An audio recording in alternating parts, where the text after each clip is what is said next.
Hi, my name is Mateus. I'm at ESAB Denton facility in Texas, where the Ruffian 270G is assembled. Today, let's get into every process this machine is capable of doing.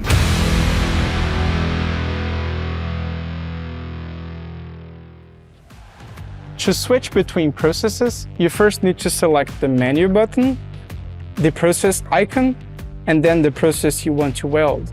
Let's start with stick welding. Connect your ground clamp to the negative terminal, and before connecting the electrode holder to the positive terminal, make sure that the ends are not touching each other to prevent unexpected arc strikes, and open circuit voltage will be there right away after you dismiss this warning on your screen.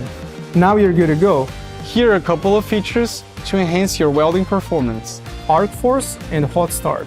We recommend to start with 3 on both of these, but feel free to adjust them according to your material and your personal preference. If you need any help finding the optimal welding parameters, in this case amperage, for each material or electrode diameter, you can turn the Synergic function on, select your current setup, and you get a recommended range to begin with.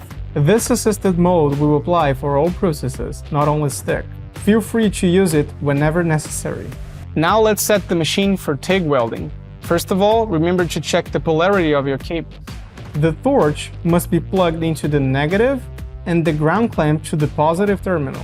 After connecting your torch to an argon gas cylinder, you're ready to weld. If you want to set up MIG or Flux-Cored gas-shielded welding, hook up your robust feed AVS to the positive terminal. Make sure your ground clamp is connected to the correct polarity and your MIG gun and welding gas to the correct terminals of the suitcase feeder. Switching from MIG to Flux-Core self-shielded welding is simple. Just flip your feeder cable to the negative terminal and the ground clamp to the positive instead. In this scenario, we will not need the external gas since we are welding with self-shielded wire. When welding on MIG or Flux-Core, you can benefit from cable's calibration settings. With this feature, the machine will calculate the electrical losses on the cables and compensate them automatically to guarantee that your arc has the exact parameters you've set.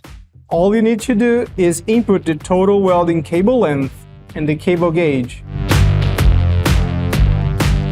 Let's get the Ruffian set up with the spool gun.